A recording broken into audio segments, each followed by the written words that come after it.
Welcome back, Statliners, to another All right, we're Bats and live. Stats presented by ScoutTheStatline.com. I, myself, Brian, as always, I am here with Just Ross. Oh, I'm pointing the right. There we go. Just Ross. Hello, friend. And introducing one of the newest members of ScoutTheStatline.com. There's Mr. Doc Holliday that's joining us with us tonight, and then Matt Morris is the other one. Am I correct? Did you guys join about the same Correct. moment? Yeah, it was close to the same point, within a week or so. Awesome, Doc. Welcome, man. Let's hear a little bit about Mr. Hollywood over here. What do you got, Doc? So not too scared to say my real name. Man, you guys are going to kill me. I'm originally from Canada, and I feel like by the end of this thing, my accent's going to come back because you two are too close to that border. I'm living in Indiana now, lived in LA for a bit. I've done some acting. I'm like, like a E list. I'm not F list, I'm like D list kind of actor. I did a Western with that hat behind me, killing Jim Kelly. I played Doc Holliday, and so I kind of got I've been really into Westerns. You probably wouldn't have guessed that. Loving Ross's hat. Yeah, man, I'm just happy to help out with Scout the Statline. My real name is Darren Eisenhower, which is, it's not as cool as Doc Holliday, so I guess we'll just keep with Doc for now. But yeah, I'm happy to be here. Happy to smoke a cigar with y'all and see where things go from here.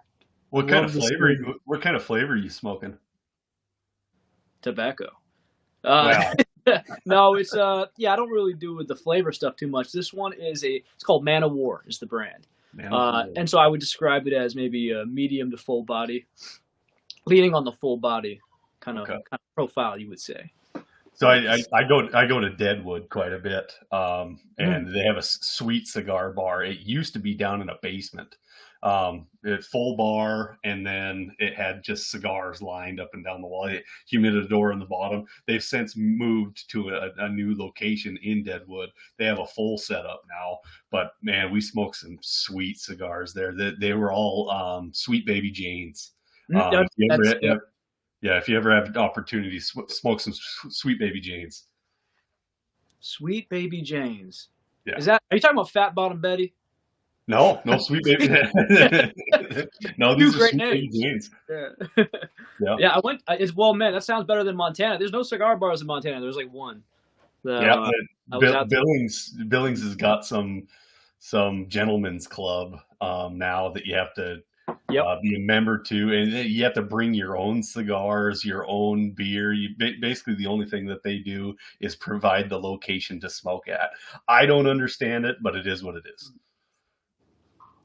All right. Without further ado, Doc, thanks, man. Tonight, guys, we have third baseman.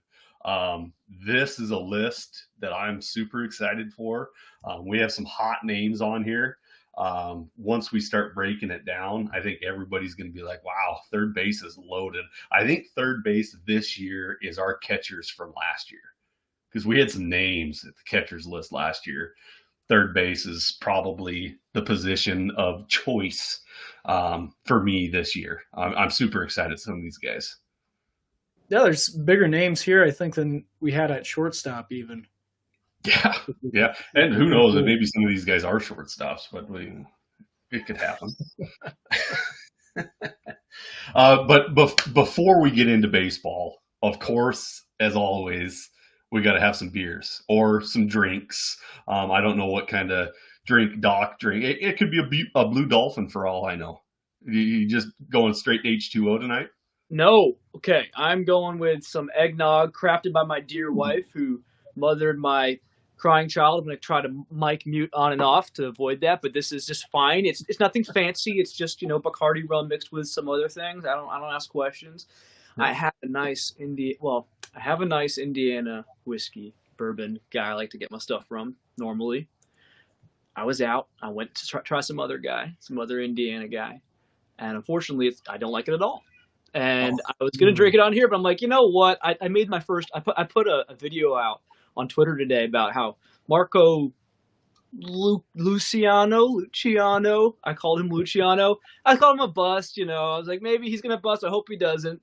And I'm like, maybe I shouldn't double down with the negativity today. Let's go with some eggnog, some wholesome nog. I love it. I love it right in the Christmas season. Mhm. Big plans for the holidays. Do you go back to Canada for it? Most of my family is down here now. I married into a bigger family, and so it's kind of just after Christmas I want to bring them all down here. I like Indiana. I like going to places where no one wants to go. I'm sure you two can resonate with that, living out in Montana and Idaho. Oh yeah. Yeah. Spend time with There's the big too many cities. people in Boise these days, for sure. Yeah. It's getting busy. I just need some quiet and some baseball. I'm like an 80-year-old man. Yeah. Welcome to the club, my friend. Ross, what do you got planned for the holidays? Any big plans? You staying in Boise? You coming back home to Montana? What are you doing? Yeah, I'm staying here. I just got some stuff going on here in Idaho, so I'm going to stay local and tend to my two little ones and my family here, and we're going to have a good old time. Very good. Very good. I just drive around the county. Yellowstone County is huge in Montana, right? I think it's the third biggest county in Montana, probably the size of New Jersey. But yeah, I go from one corner to the next. Wife's family, and then my family. Lots of booze, lots of food. We'll get it done. It's going to be fun.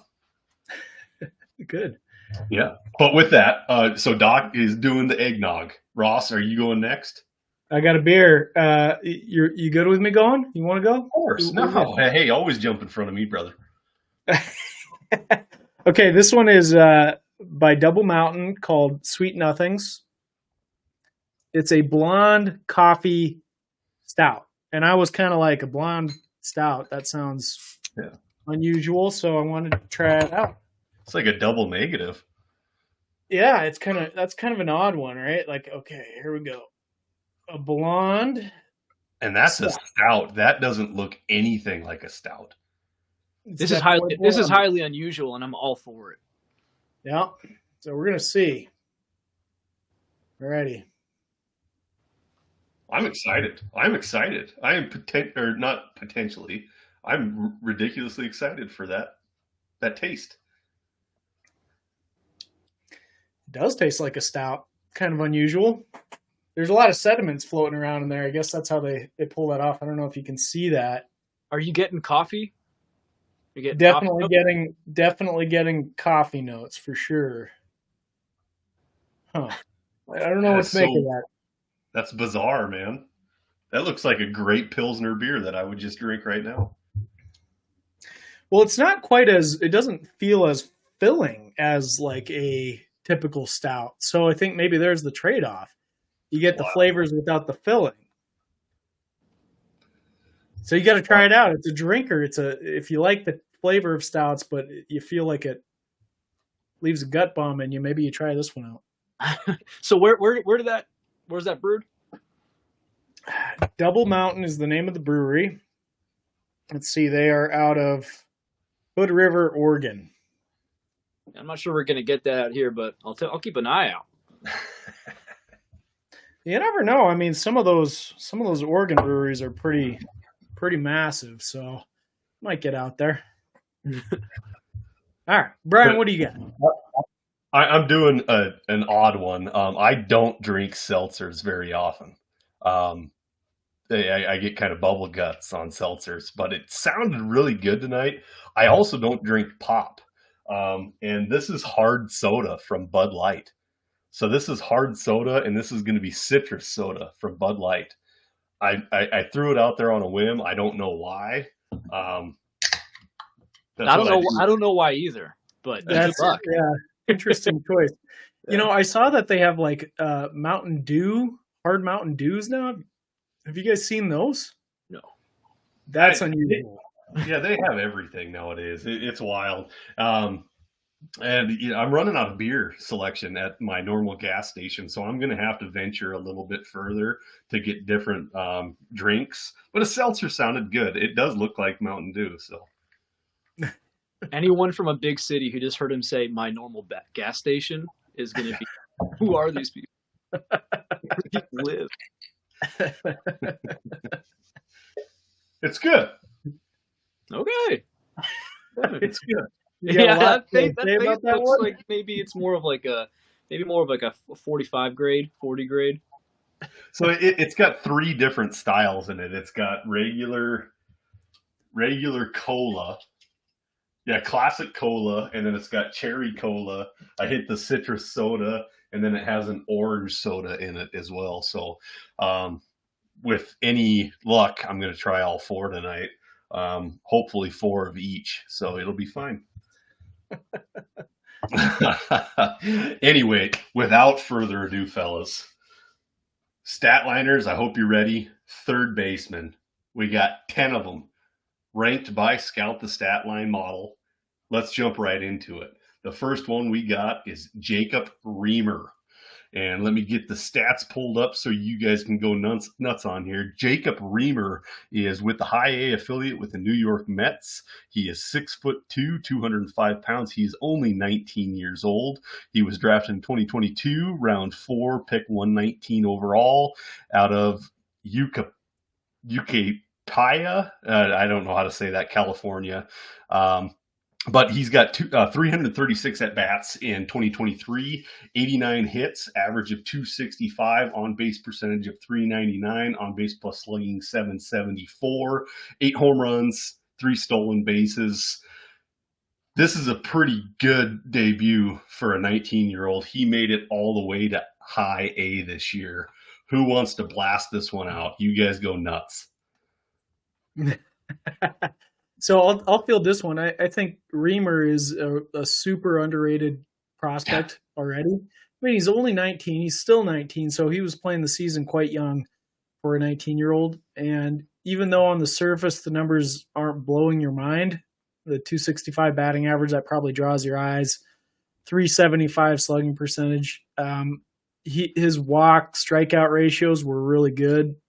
He showed a little flash of power with 8 home runs, and he progressed all the way to High A as a young 19-year-old. I think it's pretty impressive, and I think this is somebody you want to open your eyes to for sure. I think he's a really good fitting prospect to have coming in at number 10 for us.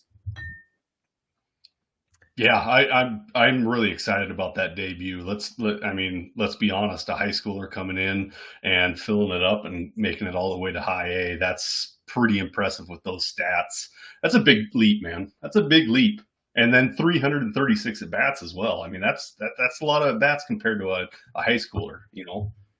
Yeah, I think Mets fans have something to be excited about here, for sure. Yeah. Anything to add, Doc? What do you think? Is he a buy for you? Just to clarify for the audience here, this was a very impromptu addition. About an hour before we filmed here, they're like, "Hey, you want to join us tonight?" I'm like, "Yeah, I've been begging you for weeks." And so, just a few minutes before we hopped on here, I got handed the list. I'm like, "I don't know this guy." So, full transparency, I got more learning to do. I did just do a 900 prospect draft with both of you, so my learning is improving. But I'm happy to let you handle that guy. I was going to call him Reimer because there's a hockey player named Reimer, so it would have been a bad time. You know, half the time we don't know how to say these names either. We just do the best we can. Yeah. Yeah. I think that's part of the appeal of Bats and Stats is we are all just jumping on here going, let's wing it. Let's see what happens. Yeah, 100%. And that's the thing. That's what's exciting. It's so crazy. I wrote an article. My first and only article so far for Scout the Statline was a little analysis breakdown on Scout the Statline's top 10 catchers, and learning some more things. Nick Schwartz, for example, didn't really know much about him. And I'm like, okay, no, there's something here. There's something here. What they're putting this guy up for AAA? Yeah, there's something here. Like that's a quick turnaround. That's the kind of thing I think that helps Scout the Statline stand out. It's like, yeah. People are like, I don't know who that guy is. Well, that doesn't mean he doesn't belong there. It might mean that, but it's odds are, there's some guys who are you want to get there first. Yeah. Well, we've had a track record of pinpointing these guys early and often, and I think that that's the strength that a strictly data-based model provides. Is that it is going to highlight somebody like a Reimer. And nobody else knows who he is. Like you have people that are just like, I've never heard of this guy. But if you're going into a 900 prospect draft you know enough about this guy to think, hey, he's worth a pick here at number 300 maybe. So I'm a big fan. I think this guy's not going to cost you anything, and there's potential here. It's interesting. He's a fourth rounder, so he wasn't, this guy's coming with a cheap price tag if he's already owned. So, and in your drafts, your first year player drafts or your prospect drafts, keep an eye open for him. We do have we have a tagline on here, Doc, and that's go get him. Is he a go get him for you? I don't know yet, man. I got to dig deeper than just a couple of minutes. I'm not saying go get him. You can say go get him. I got a couple of guys here who I'm going to be going to get if they ain't already been got. So Ross, go ahead. I say yes. He's a go get him because he's not going to cost you a thing. And if you're drafting, you can get him super late. Yep, dirt cheap. I'm the same way. Go get him. All right, next one. Next one's going to be a name that everybody should have on the tip of their lips, and that's going to be Mr. Curtis Mead. Curtis Mead is 6 foot tall, 171 pounds. He is age 23 with the Tampa Bay Rays. He has debuted in a shocker this year, but throughout the 2023 season, he didn't have he did have quite a few at bats in AAA, and I'm going to run through the AAA level. He went 235 at bats. He had 69 hits, 294 average, 385 on base, slugged 515 with an on base plus slugging at AAA. The point that we like to see, anything over 9, he was perfectly at 9. He had 9 home runs and 4 stolen bases, strikeouts 48, walks 35. We all love Curtis Mead, right? We love Curtis Mead. Who's breaking it down for me?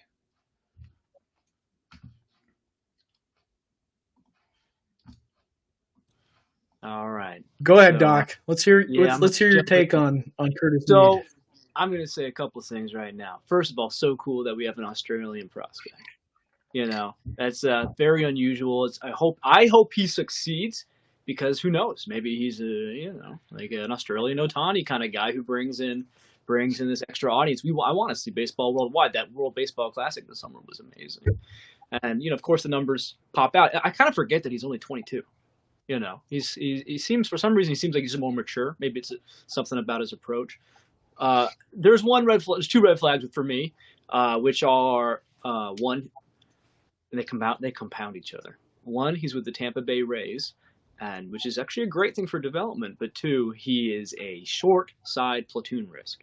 He's better against lefties than righties. And if anyone's gonna mess around with that, it's the Rays.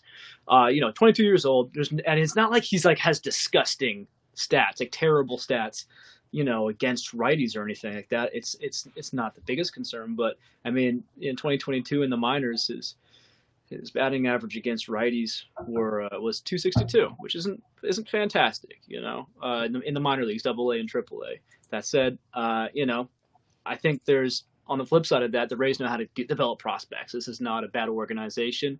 And, the future, I hope the future's bright. And Ross and I Ross probably has a couple things to add on this, because we own him now. I inherited a team. I'm splitting a team with Ross in this Dynasty League. And I'm like, maybe we move Mead. He says, I don't know. Let's not sell him too cheap. And I'm certainly wouldn't want to.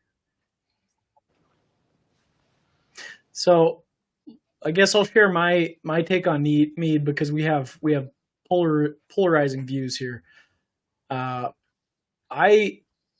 First of all, Mead has been a Scout the Statline guy since early on. He's a guy that we pinpointed early, so I've always kind of been a fan of him because of that.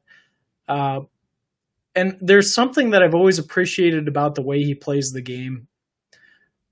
Now, that said, he had a bad season this year, and I acknowledge that compared to, I think, the trajectory he was on. But he was dealing with some injuries this year. He had some problems. He did make his debut in the major leagues, so there was some promise here. I will say this: the Rays opted to trade Manzardo and keep Mead, and that tells me something. I think they want Mead on the team. And while I hear what you're saying about the platoon risk, I think the vast majority of his plate appearances come from the right side anyway. So he's a competent hitter there. And I think, if anything, he's just a strong lefty hitter, and that's a good thing. You want that in your hitters because you don't see that very often. So I'm a fan. I think there's 20 to 30 home run power potential within Mead with pretty solid batting average. He's not going to be a huge on-base guy, but he's got such a solid all-around approach, it's hard to see him failing. So I think he's an interesting play even for 2024.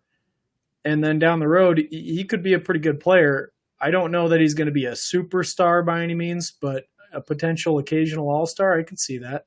I think you raise a good point. I mean, something that I really shouldn't have glossed over so quickly was, so yeah, he's just 22, and where did he end up last year? The major leagues, and not just for some rebuilding franchise. This is a team that's going for it all. So, absolutely, the Tampa Bay Rays, they clearly see a bright future for him. It used to be not until this last season, basically, you didn't see a lot of 22-year-olds in the major leagues. Period. So it's there's certainly tons of upside here. I like to poke a couple holes in the big name guys, just like a little caution, but there's a reason he's a big name guy at the end of the day. I actually kind of view him as a buy low because he did have a down season that I think was injury-aided, and I was kind of championing that all year, that it's time to buy low on Curtis Mead. But I was also coming into the season expecting a really big season. He just didn't really get to showcase it because he was down with an injury for so long. So that's my take on it. I say buy low. I say go get Curtis Mead, but I think there's some fair points that you have to consider. And if he's still valued as a top 20 guy, then no way. I mean, forget about it. You said a word there that I can't say that I've ever heard anybody say. Injurated. That's an interesting word. That might have been the microphone cutting out on you. I don't think I said that. I didn't mean to say that anyway. I'm sure it's a word. It sounds fantastic. Injurated by Curtis. I like Mead. it. Yeah. Underrated because of an injury-affected year. Yeah. He's injury-aided. I think what I was trying to say was injury-aided. Okay. Aided by injury. Well, I'm going to keep it injurated because I really yeah, for me too. He's a go get him, but depending on your league, I think he's going to be expensive. I really do. Especially in a league that me and Ross play in all the time. Anybody that sees a 23-year-old being in the bigs already, that guy is going to be really expensive. So this is a tough one. With the prices right, go get him. But the price is going to be, I think it's going to be a tough one. It's going to be a tough one. Mm-hmm. All right. Coming in at number 8, we got Noelvi Marte. And Noelvi Marte is 6 foot tall, 216 pounds. He is 22 years old. He came out of the Dominican Republic. This year, we have a big sample size here. We have 1,502 at bats, and these are fluctuating numbers.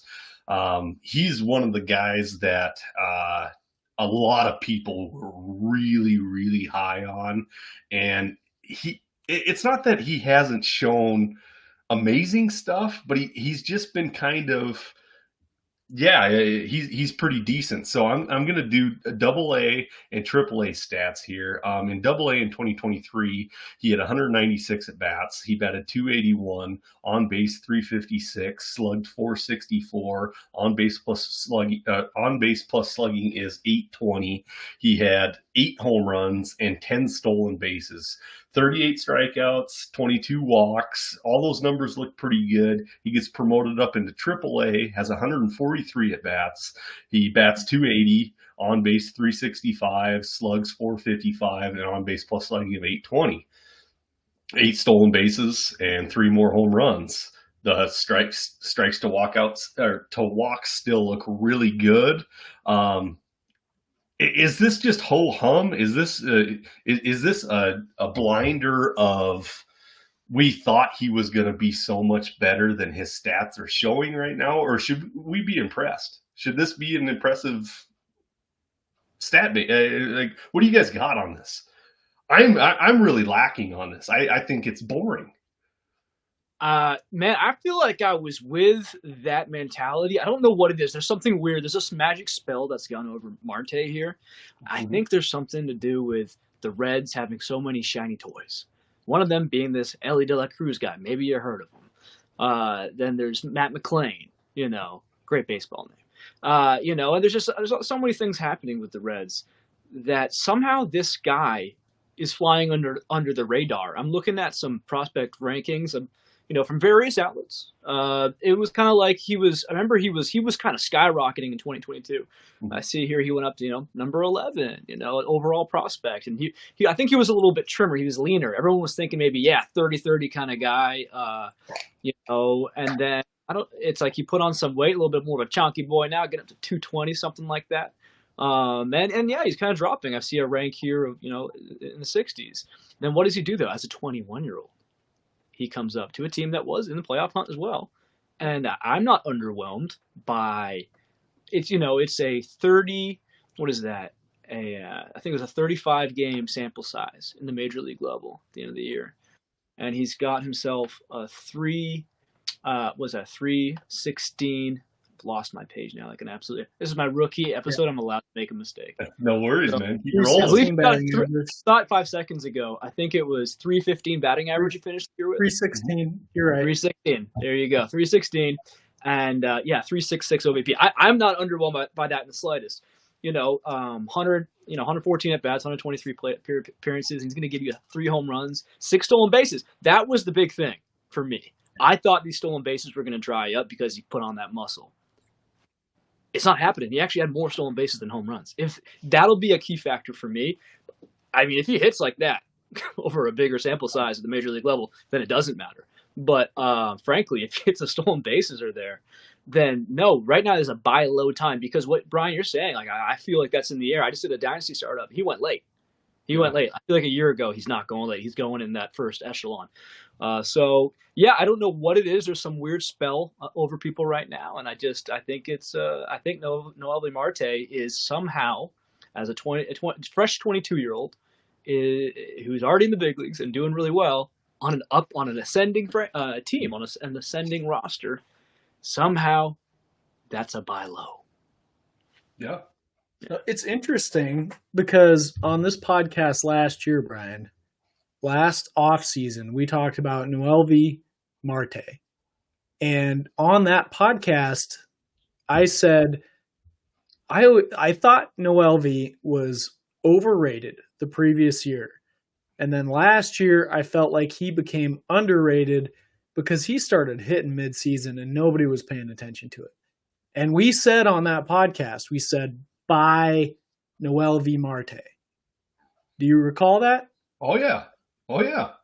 So I'm taking a counter stance to Doc on this one, only in that, and this is very league dependent, because if indeed he's being slept on like Doc has experienced, it's a different story. But my experience is that because of his strong major league sample, which I believe is a mirage, not that he can't be a good major leaguer, just I don't see him hitting 316 through the course of a season, and hitting with quite the power that he has. He should have decent power, but not quite as much as I think he showcased in his first taste. So I view him right now as a sell opportunity. But again, it all comes down to the league, because if the league is not valuing him, if there's some kind of veil pulled over their eyes, then absolutely buy him up. I think we're looking at a guy that's going to hit from in the range of 260, 270 as a major leaguer, with double-digit home run potential, double-digit steal potentials. That's the player I've always seen. I always felt like people were aiming way too high when they were billing him as a potential top 10 sort of guy. I never saw that. And I still don't see that, but I see a pretty solid all-around player. And that's what you're buying. If the league is misvaluing that negatively, like they see him as worse than that, buy him up. If they're valuing him as higher than that, sell him. Yep.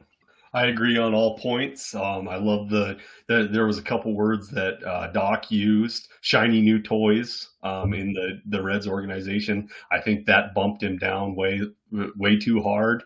I believe I have him in the 30s in my prospect ranks. I'd have to look at it. I don't have it in front of me right now. I think I might be a little bit low on him. Do you guys think he starts in the major leagues next year, or is he? I was about to ask. So a signing just happened. Jamer, I'm saying it wrong, like Candelero. Candelario. And so he's coming in playing third, and so that's a question, right? Someone's getting bumped here. So is it Marte? Is it Ellie? I think Marte left a better impression at the major leagues last year. So it'll be very interesting battle in training, in spring training to see how this goes. Because, eventually there's going to be a log jam in Cincinnati. There already is one, and it'll be, how that shapes up is it's like may the best man win, may the best prospect win. And it's going to get worse because they've got some talented young dudes coming up too. So.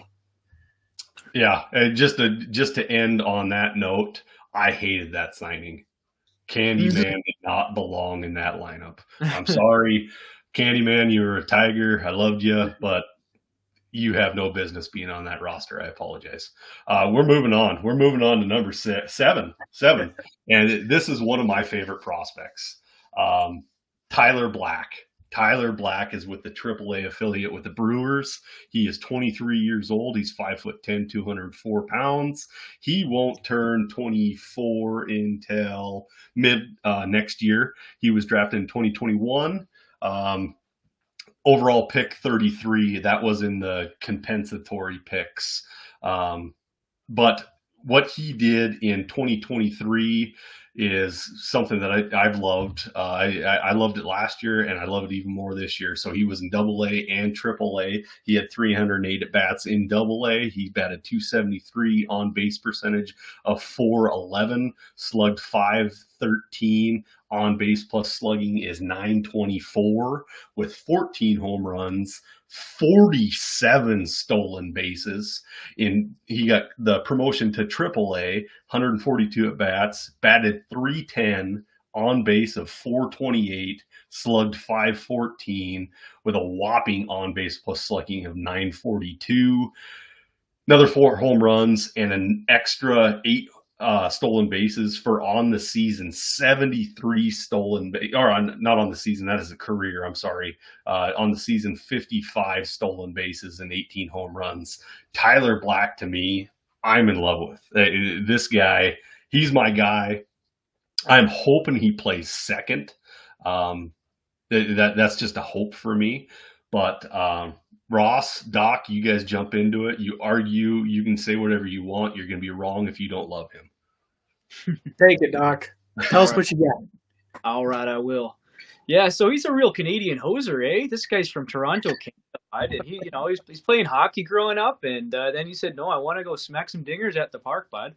It's hard to get that out. So no, this guy's a beaut. Starting off with that defensive thing, I want to jump off that. That's going to be the big factor. This bat plays. It plays real. I think it plays even better for fantasy than real life. But I think on base is on base. You're getting on base. You're in the lineup.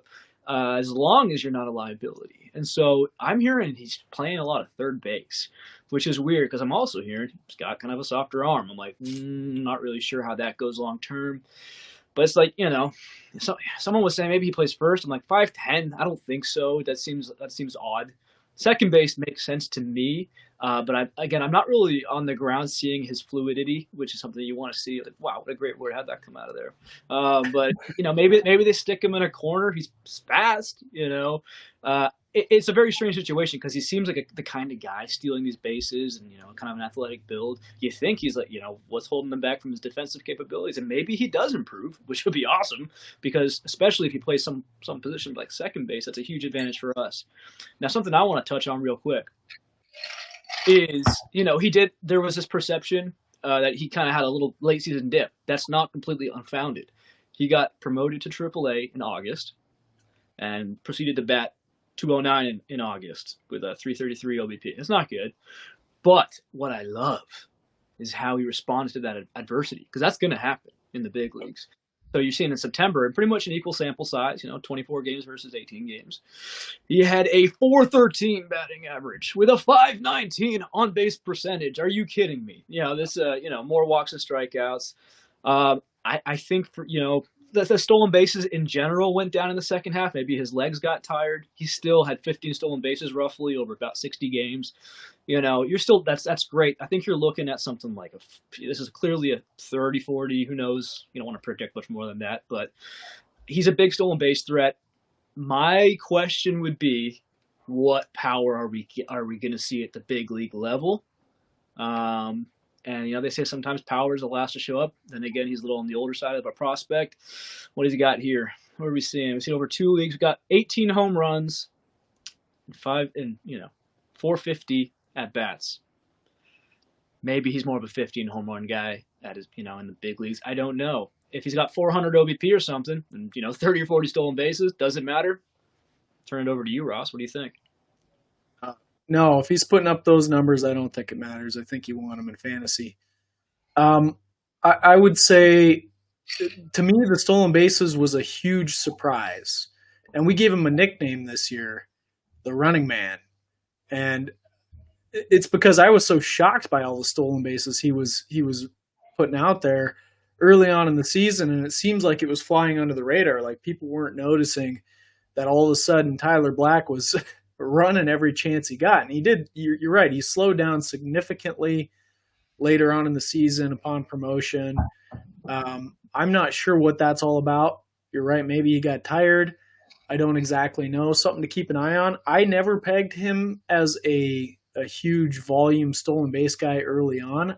I saw him more as an on-base kind of intelligent hitter, like a guy that's going to be a contributor to a major league team as a result, with decent power but not great power.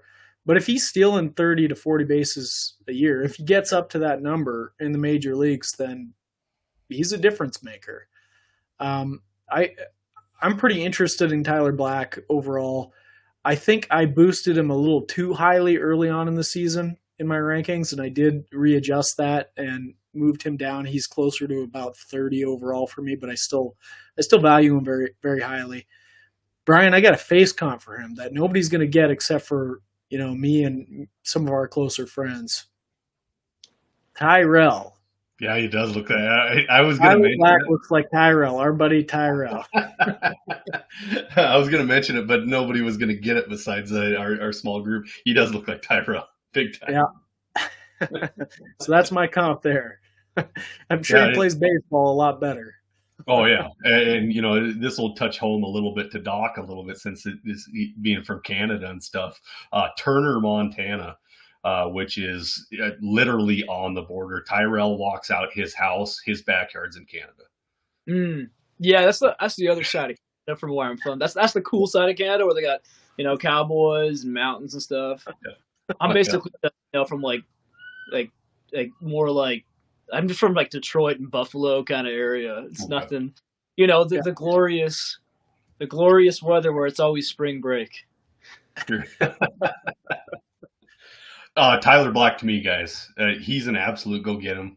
I really don't even care about the price. This is just one of those prospects that I've planted my flag on. He is an absolute go get him, and I don't care what it costs. I can agree that he should be a go get him. Yeah, I think he's worth more than he's probably valued by the marketplace. Go get him. There you go. There it is. Break that seal, buddy. All right, let's get into number 6. We are at number 6 already. Our next one is going to be Graham Pauley.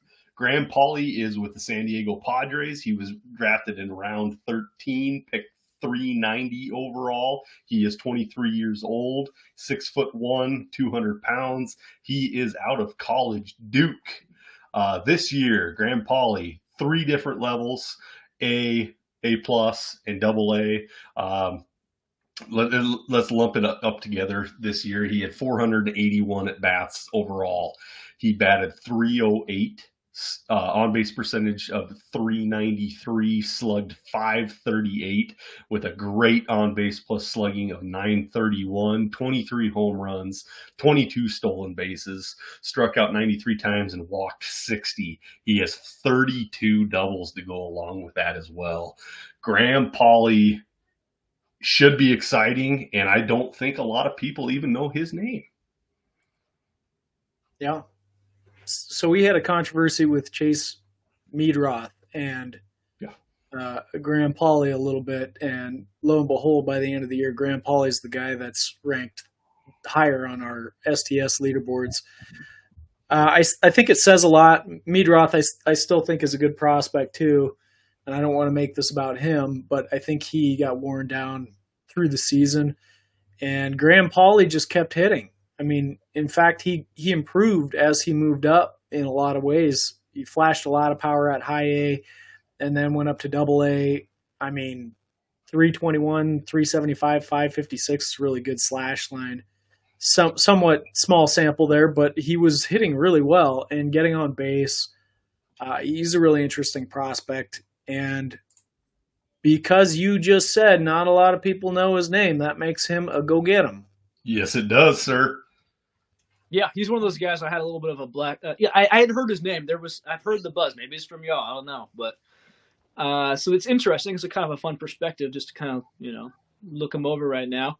Love that he made it up to double A. That's important. He's getting slightly older, not really, but if he was 23, then now we're start talking, is he ever going to make it or what? So he went to double A at 22 and did pretty good. I guess I'll ask you a question. What do you make of his fall? I mean, it's a small sample size, but his fall league appearance looks like he 18 strikeouts to 4 walks. Does it concern you at all? Is there? I will say though, that's 5 home runs there in those 20 games. So is there more power coming? Maybe I don't know. It's an interesting situation. Yeah, I mean, in general, I think the AFL is something I take some stock in, but it's usually a smaller sample, so I don't put a ton into it. But you're right. There's an interesting polarizing profile from his AFL because he was the on-base guy early on in last season through most of the year, and then he was kind of like a slugger, and maybe that was working for him at the end of the season, and he just kind of carried that through to the AFL. We saw some other guys that did the exact opposite, though. We talked about Cavadas on the show last time, Brian. Yeah, first baseman. First baseman. And I think he had kind of the opposite sort of response, pretty good AFL, pretty bad season. So I don't know. I don't know if I'm putting too much into it. Let's just see how it works out going into next year. But he should be in the high minors at 23, still not too far behind. And then a cup of coffee at the end of the year if he's continuing to play like he is now. He's blocked. There's a big one there. He's blocked pretty hard with Machado in San Diego. My thoughts on the Arizona Fall League. I scout the Arizona Fall League for pitchers, and that could be my fault. It just seems like they throw younger pitchers at better hitters. So if the pitcher can dominate the AFL, I get pretty excited about that. Batting wise, I think Ross kind of said it with Meadroth. They get pretty worn down by that time. Those guys are tired, man. And then you got to throw another 60 at bats in the AFL or however many. I just threw an example out there, but those guys are tired. And, I buy it. And who knows? It's like one last shot to show what they got. Maybe they're pushing a little bit. Maybe they're trying to. And it shows. I mean, got some power out of it that we did see before. Yeah, selling out, and that's where you see those high strikeout percentages. That's my thoughts on the AFL. I could be definitely wrong on that. I'm not going to sit here and say that I'm a scout by any means. But Graham Pauley, for me, he's an absolute go get him. The thing that scares me would be the block. I don't know how he's going to get into that lineup without an injury. But I think this is a guy. Different position. Yeah. And he but could play other places. You know, he was yeah, at second base. I think he could play outfield. yep, Something tells me the Padres aren't scared of making trades either. no doubt. Um, my my next thing on it is it's not going to cost you much, and you can sit here and you can watch him destroy AAA this season because he's going to be in AAA all year, and that's going to be a fun watch because I think he's going to be able to handle it with no problem.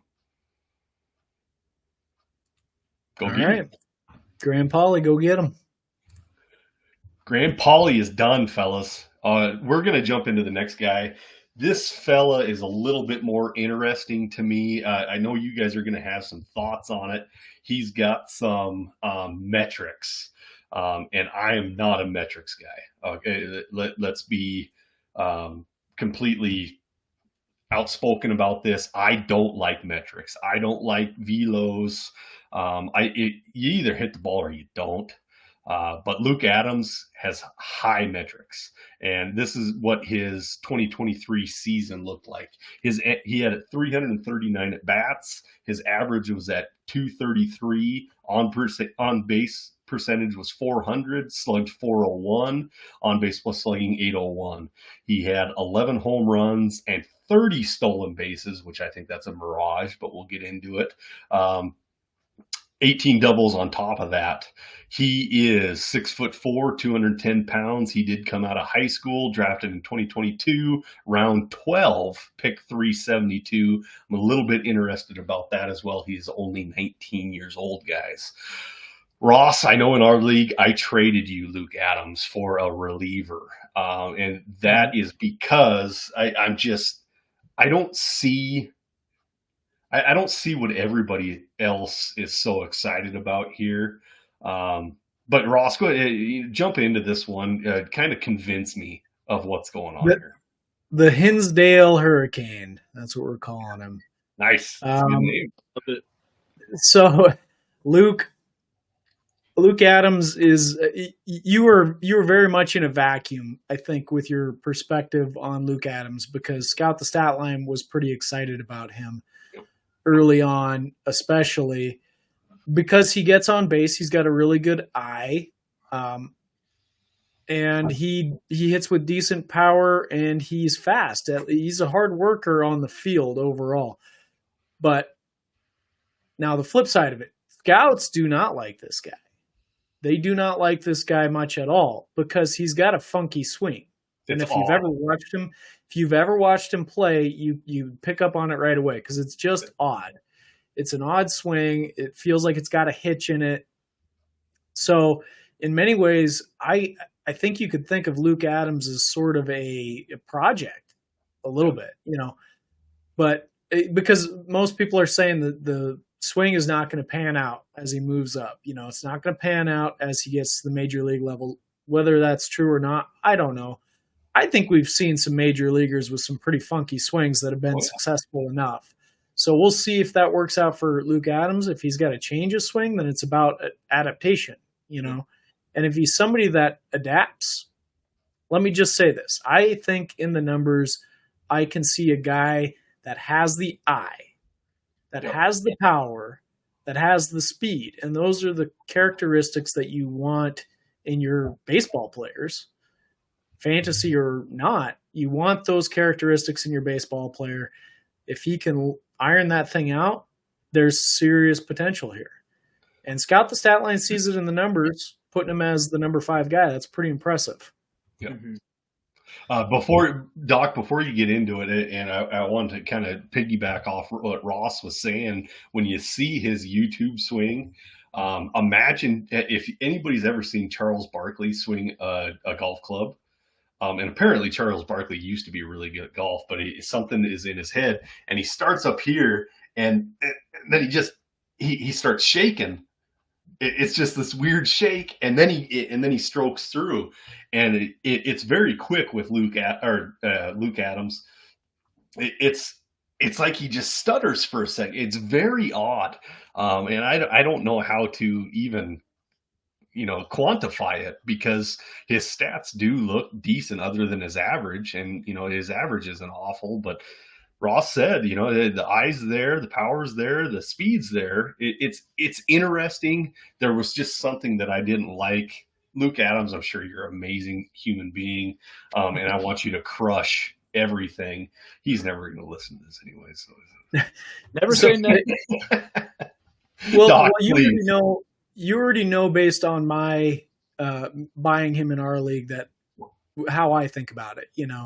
If you're not giving up something, not much anyway. I gave up a reliever for him. Then there you go. That's about the right price.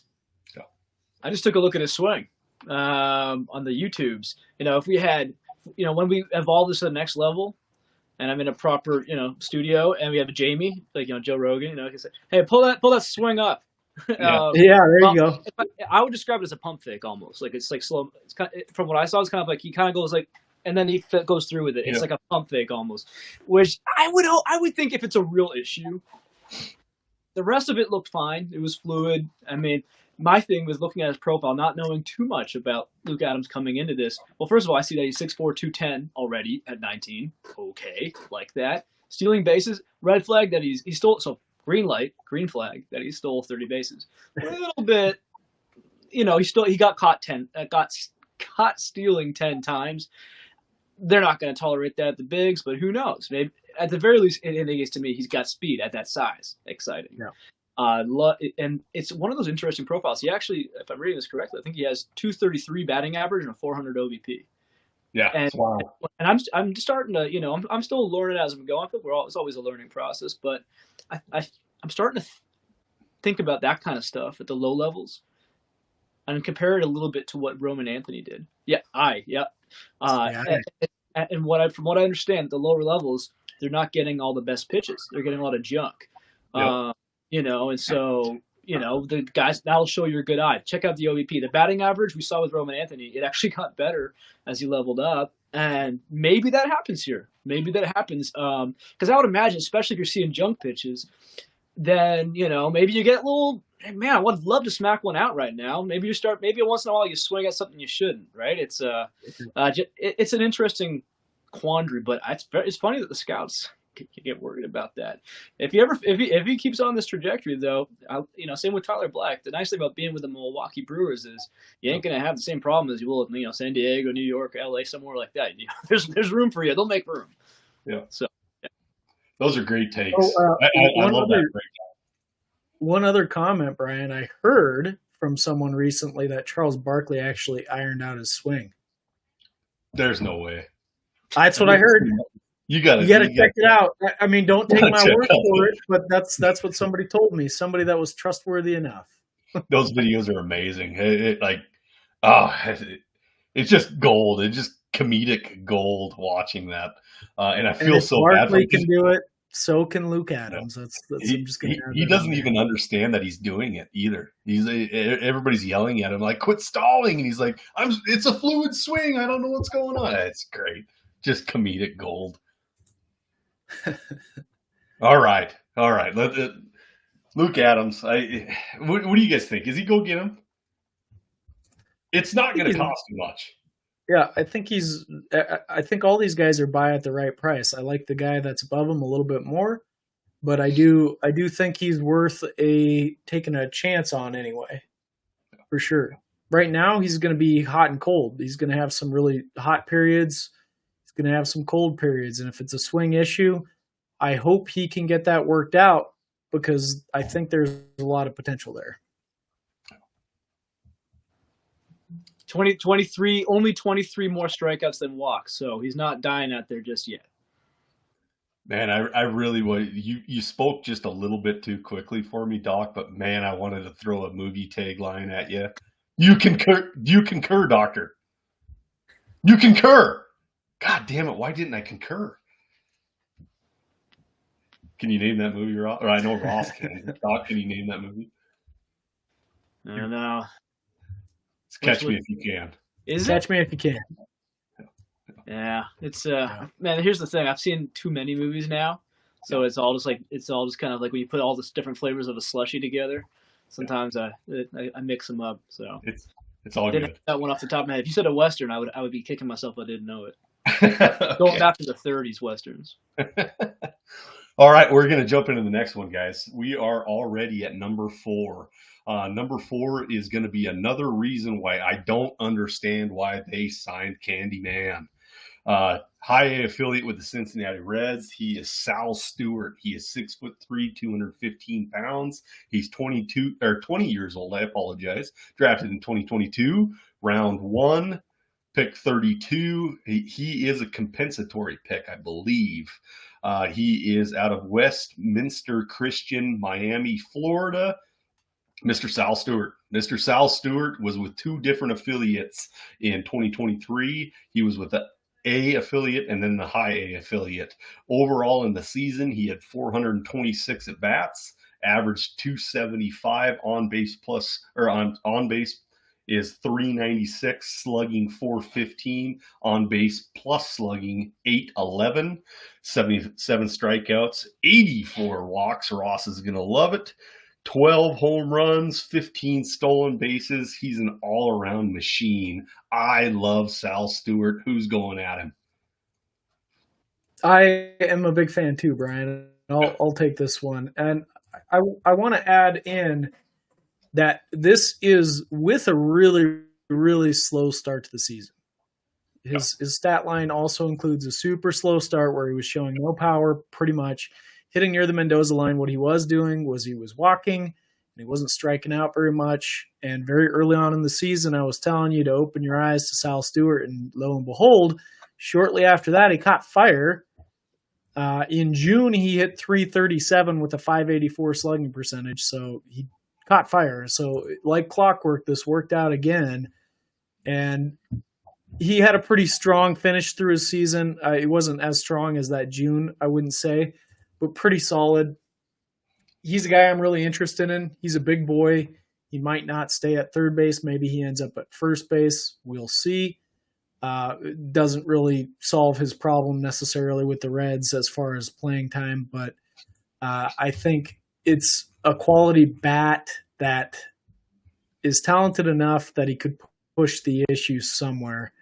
So really looking forward to him. He's a guy that, as you mentioned, walks more than he strikes out, which I love in prospects. He's barely 20 now. He's going to play all of next year as a 20-year-old. He'll be in Double-A. You know, if he's crushing it, maybe he sees some Triple-A. He might start at High A again, but he'll be in Double-A at least at some point next year. Agreed. Yeah, I mean, I'm not really too worried about a guy like Candelario blocking him because there's still more development to go here from what I can tell. You know, we're looking at it. I'm a crazy guy because I believe in something called physics. So when people start questioning the power of guys who are listed at 6'3", 215, it's like, well, maybe he's a Nimmo. You know, maybe he never really. You know, in fact, maybe he's a Vladdy Jr. right now, right? Got some launch angle issues, but it's something where certainly it's 5 days ago just turned 20, so he's just a teenager till last week. You know, first round pick pedigree. I mean, there's a lot to like here, and this is something where something that really got me going with on the Slammy B train, the Basayo train. He got better at higher levels, and you can see it's a smaller sample size here with Stewart, but it went from 269 at A to 291 batting average at high A, and maybe it's a situation again. It's small sample size, but it's not discouraging. I'll tell you that much. And yeah, I think the thing with all hitters is when you get to Double-A, you're seeing a way better uptick in pitching. So that's where you'll see some guys who, okay, maybe this guy, he has some work to do. Or maybe it's, okay, no, this guy's for real. We'll find out. Probably, I mean, with numbers like this, you're going to see him in Double-A, hopefully to start next year, really. Yeah. So I'm a big proponent of Double-A stats. I have been since we started this whole gig. Double-A is what I live and breathe, man. I don't even care about Triple-A. I want to see those Double-A stats, and I'll just project from there. I don't care. So I love that take. Beautiful take. Ross, do you have anything more to add on Sal Stewart? He's a go-get-him for me. He's one of my favorite prospects. Go get him. All right. All right. Well, we're going to jump into the next one. And, okay, I'm going to go bonkers again. There's something about the third baseman this year. And this quite possibly is my favorite prospect out of everybody. There might be one more. His name might rhyme with Met Billiams. But let's call this guy what he is. He's an absolute superstar for the Tigers. His name's Colt Keith, and he's 6'2", 211 pounds. He is age 22. He was drafted by the Tigers in the 5th round, pick 132 overall out of Biloxi, Mississippi. Colt Keith is literally my favorite prospect. Max Clark might be up there in the Tigers organization, but Colt Keith is still my number one.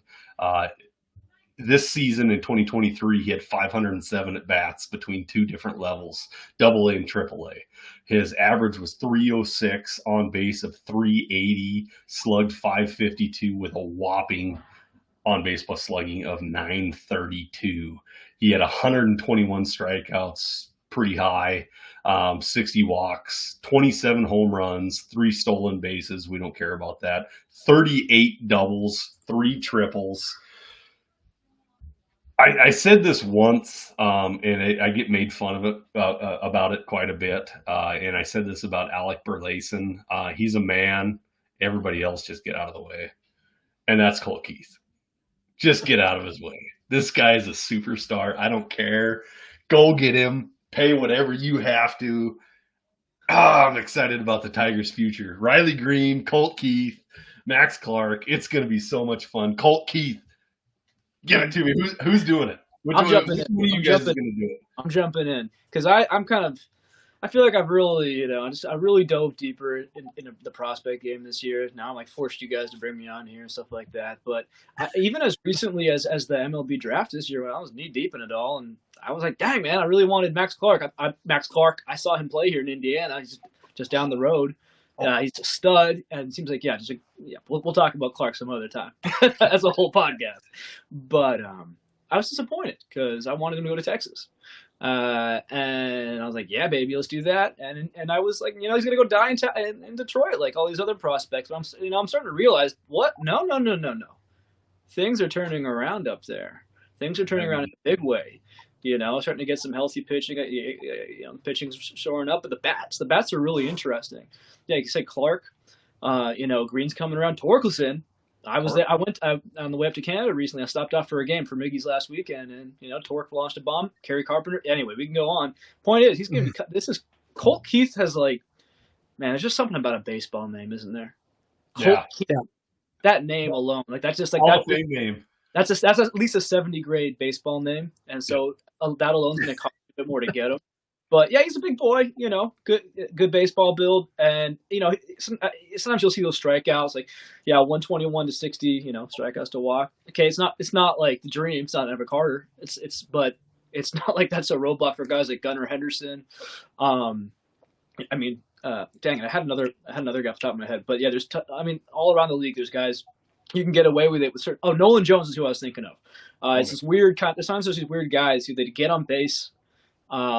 Even though they strike out quite a bit, maybe that'll be, something that he goes through. But with that power, the power is going to keep growing. I think he's still young. He was 21 last year, and so I think we're seeing a guy. He does, like you said, he just seems like a middle of the order, 3 or 4 bat. You know what you're getting. You're not getting stolen bases. Frankly, I don't think Gunnar Henderson's too crazy. Of maybe someone with something similar. You don't want to say that about anyone because Gunnar just lit the world on fire. But frankly, it's not the craziest comp for me to make. So yeah, Colt Keith. Good luck getting him. No doubt. Brian, you called this one last year. You said to go get Colt Keith, and he was popping on Scout the Statline's model. I don't even think he was ranked in the top 100 by 2 of the biggest 3 baseball publications out there. So he was only 98 on another one. Yeah, I think he cracked the top 100 on Baseball America. I believe. Baseball Prospectus, he was 98. I think that's the one that Doc is referencing. Okay. Yeah. Right? Yeah.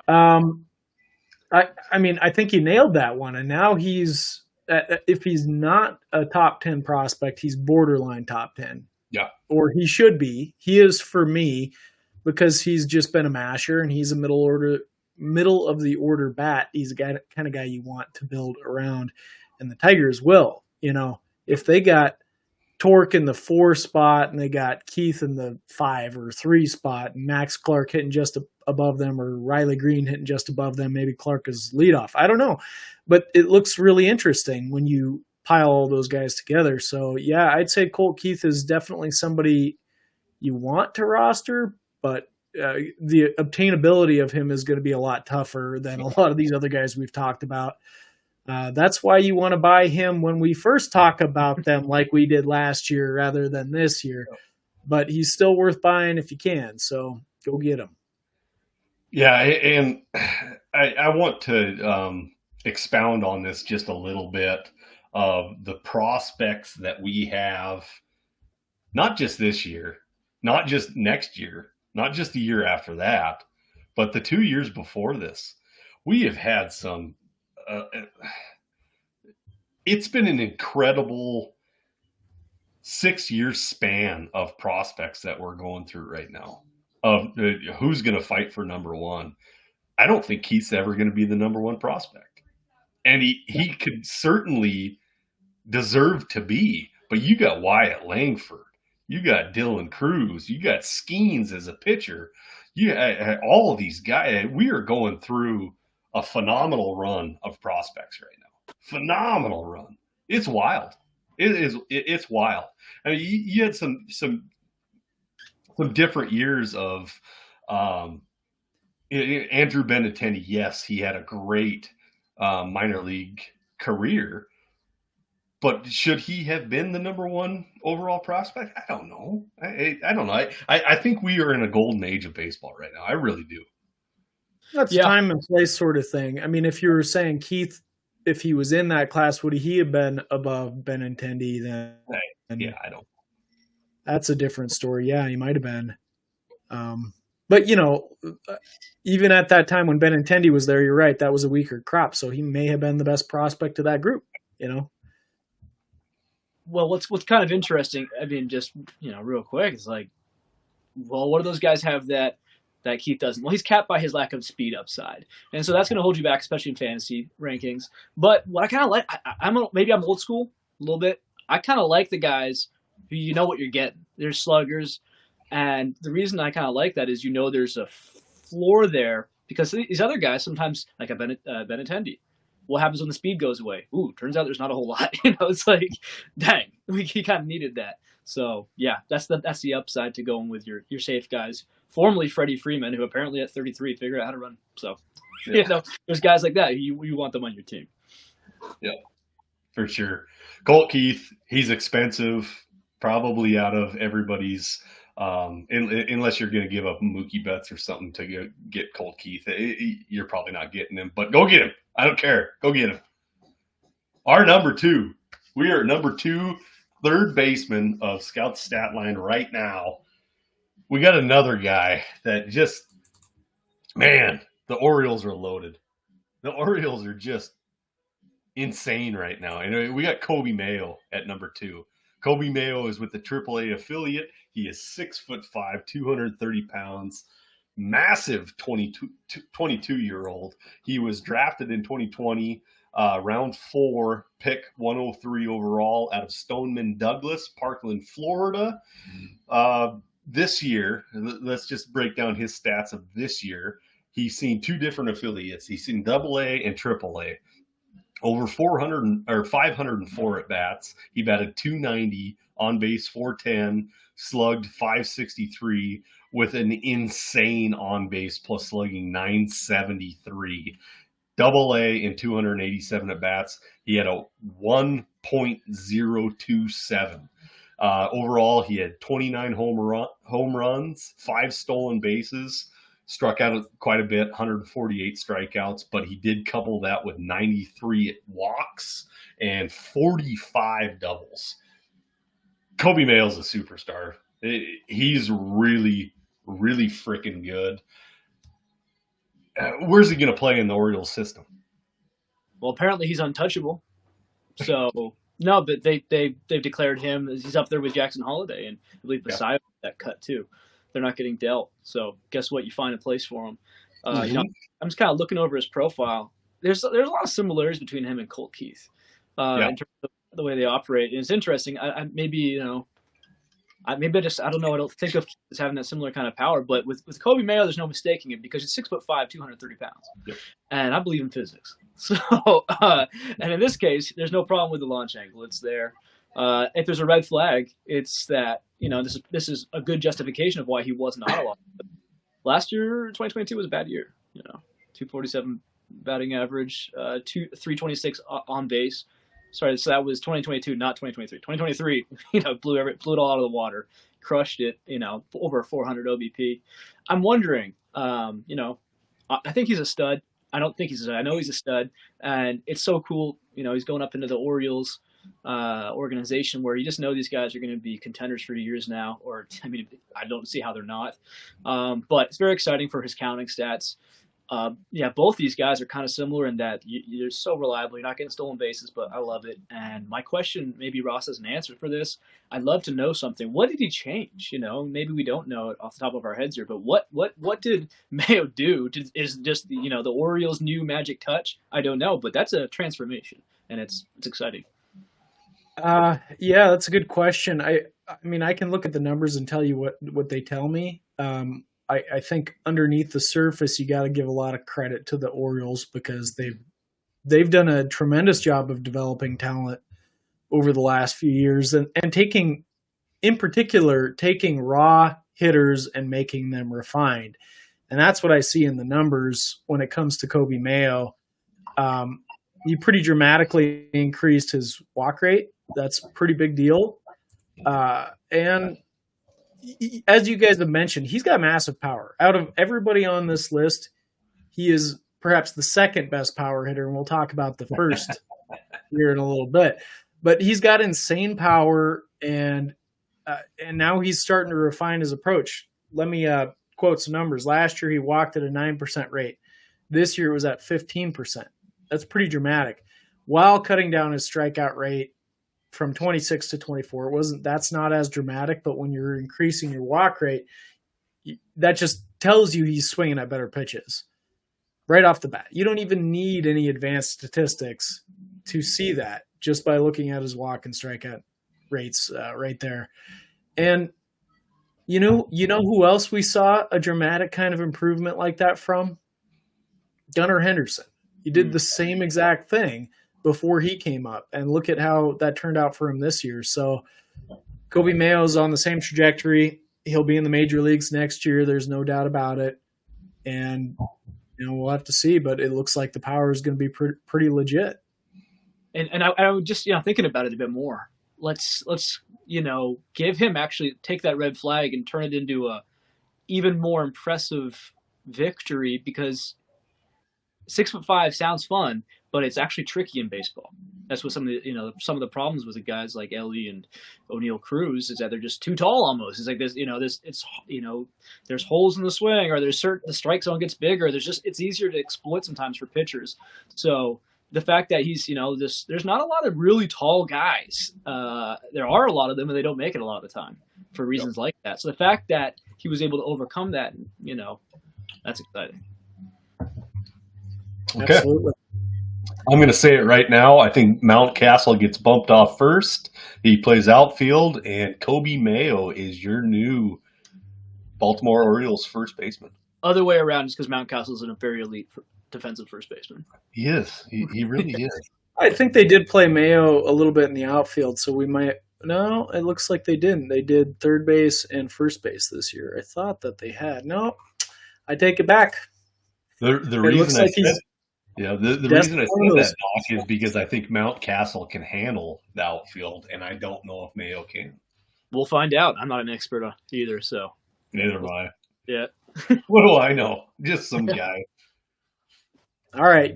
Get Mayo in your middle infield or in the middle of your lineup if you can. Yeah. Not in your middle infield.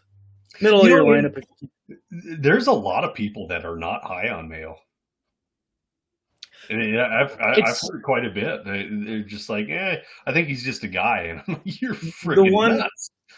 The one thing you got to watch is the strikeouts. That's the one thing. It's not high, but it's on that edge, where borderline. It could be a problem if he doesn't keep it in check. Yep. Well, a guy like Gunnar, even stud, went through some serious struggles this year. You're going to probably see that. Yeah.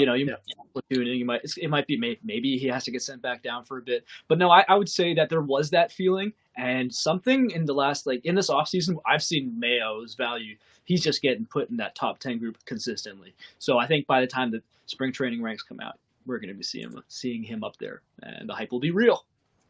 If you're listening right now, you might want to get him now, because his last year he was probably in 30, maybe 40 range, possibly even in the 50s. Might want to get Coby Mayo now, because like Doc said, once these rankings start coming out, it's going to be top 10, certainly top 20. All right. Well, we're already at number one. We're just turning and burning through these third basemen. Everybody knows who I'm going to say next. He's a Tampa Bay Ray, and his name is Junior Caminero. He's 6'1", 157 pounds. That's a lie. He's at least 180 pounds. He's a built human being. So 157 pounds is wrong. He's aged 20. He was born 7/05, 2003 in the Dominican Republic. He did debut last year, and his stats are broken down as 2023. He had 460 at bats. He batted .324 on base on base percentage of .384, slugging of .591. with another whopping on-base plus slugging of .975. This was over high A and double A. His double A stats, which are going to be important to me because that's what I care about, 314 at-bats, 309 average, 373 on base, 548 slug, and 921 on-base plus slug with 20 home runs, 3 stolen bases, 9 doubles, 60 strikeouts, 32 walks. How do you quantify Junior Caminero? Everybody's in love with him, right? Well, Brian, I will say this. We got on here last year, and we said, do not miss Junior Caminero. Go buy him. Get Caminero. And we've been blasting that all year, reminding people, hey, we were telling you. And it's not to say he wasn't ranked anywhere. He was ranked. He was a top 50 prospect in some places. But we were saying on that podcast, we were saying he is going to move from being where he is now to being at the top end. And sure enough, Scout the Statline has him number 1 overall. This is the best power prospect that you're likely to find that's going to be productive in the major leagues. Go get this guy. You throw everything you can to go get Junior Caminero, because I think there's superstar potential here. No, you're not going to get stolen bases. As Doc Holliday said, there's something nice about having somebody that's going to be reliable. He could hit. He's got power. He didn't have a great debut, so that maybe means you got a shot at him. And I would take full advantage. He has been playing in another summer league or winter league, Dominican Winter League, where he is 10 years younger than the average person that's playing in that league. And guess what? He's been doing the same thing that he did to the Australian League last year, where he was 7.5 years younger. He's destroyed it.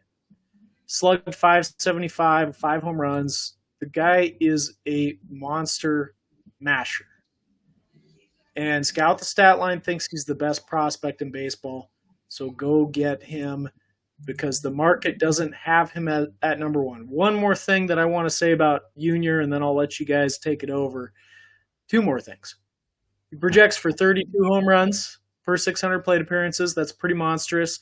And he draws one of the most interesting comps that we've got in this entire system to Vladimir Guerrero Jr. How about that? It's a pretty good one. Well, don't say that these days. I've never seen people more down on Vladdy than right now. But no, he's Vladdy Jr. with go by Vladdy too. With a better logic. Yeah. Go by Vladdy. Go by Junior. Yeah. Go by both of them. I got a question, and I've wondered this for a while now. What's the deal with? Is that his real weight on Baseball Ref? He's 157 on there. I'm like, there's no way this kid's crushing 30 bombs. With that weight. Yeah. No, he's solidly built. That's a very funny thing they got up there. They got to update that. So I don't know if now is remotely possible to buy him for any normal, exchange. I wouldn't, okay, here's the thing. This is the kind of, when guys get this much hype, like Jackson Holliday, I try to find it. Does anyone have anything bad to say about this guy? And there's no one's going to be sitting here saying, well, no one's saying it's going to be saying bust or, this guy sucks. You're not going to be hearing that. But what's some potential issues that might slow down development? You never know. So I look at him. I see just crazy power. Just clearly can hit the heck out of the ball. So young. But that last bit, so young. At the end of the day, he's still a kid. Playing with the Rays. Which is that's like, it's like I'm trying to say a bad thing and it's turning into a good thing again. So it's like the Rays, relatively, they weren't rushing Mead up. They have no problem slow rolling their guys. But they brought him up from Double-A, and not the best numbers, 7 games, but it's like he's going to be given every chance in the world to be starting the year there. I'd say if there's a buying opportunity, it's if there's for some reason some guy's just getting a rut. Maybe you got to kind of hope he gets in a rut in spring training or to start the year, because unless your league's just really sleeping on him. Well, I'd say buy him anyway. Here's where I'm going with this. So one, I think the Rays are willing to push guys that they know are elite. Mm-hmm. They showed it with Franco. Regardless of how that's turned out now, they brought him up early. He was an elite prospect. They signed him long term. They played him. Caminero, I think it's the same thing. They know they have an elite prospect here. The price I would pay for him, if I was exchanging prospects, I would exchange a guy like Jackson Chourio for Caminero. And I think most leagues would probably accept that offer right now. Maybe not every league. I don't know that ours would, Brian, but maybe. I don't know. In some, it's going to be close. In a lot of leagues, I think they would take that deal. That's the kind of deal that I'd be looking for. If you're looking to exchange major leaguers, it gets a little more murky. Major leaguers for a Caminero, because what's the value? Am I going to trade Vladimir Guerrero Jr. for him? No, I'm not. But I'm going to trade like a Ketel Marte or something like that. Yeah, of course I would. I'm trying to think of another good example of somebody that I would deal. How high are you willing to go to get Caminero, Brian? Would you do Pete Alonso for him? I think that might be who he is. He might be. I think that's a fair deal. I do too. I think it's based on how your team is built at that point. But let's be honest. I think a first baseman of Pete Alonso's stature is really hard to come by. But that's the kind of price that you're going to have to pay to get the inflation of Junior Caminero. I think that's what you're probably going to have to give up. I don't know if I would do it. And I'm a Pete Alonso owner and huge fan, because I think Pete Alonso is slept on. I don't know if I would do that, but I think that's what it would take. Yeah, it's. I'll say this. This is the last thing I'll say about Mr. Caminero. There's a little interesting quote. There was an interview going around. I believe it was with. Was it with Clegg? It was with one of the guys on Twitter, the fantasy guys. And Carson Williams had an interview, and he is a stud, Carson Williams. You know, he's got his own problems. We'll talk about him some other time. But now he's you already talked about him last time, did you not? Shortstops? Yep. Yep. So he had this little bit where they asked him about Caminero, and Carson Williams, a fellow, you know, potentially top 20 prospect, said that, oh, no, this guy's the best bat I've ever seen. It's freakish. The things he does is just otherworldly. This is Carson Williams saying this. I'm like, okay, well, if Carson Williams is saying that, then, you know, this guy's got to be pretty dang good. Like, he was basically Carson Williams is putting himself here and Caminero up there. So do with that what you will. I like that little stuff that maybe the stats don't always say. Yep. Or they don't always. I mean, they do in this case, but, you know, the little extra cherry on top in case you weren't excited enough. I love it. Me too. He's a go get him for everybody that's involved in fantasy baseball. The question is, what do you give up for him? Junior Caminero, number 1 overall third baseman. Number 1 overall prospect. Yeah, for scoutthestatline.com. Go get him. Go get him. Guys, that's what we had. That's what we had for third baseman. We're coming back for our next one. And, it's going to be the long haul. It's going to be the long haul one. And it's going to be for outfielders. So we do 30 of them. It's going to be a chore, and I can't wait to do it. Me and Ross have already set up a weekend that we're going to do it for. Start early, power through it. Maybe Mr. Doc Holliday is coming with us. I don't know yet. We haven't figured it out. We shoot from the hip around here, baby. Thank you so much for joining us. This is Scout the Stat Line, Bats and Stats. We'll see you again next time, fellas.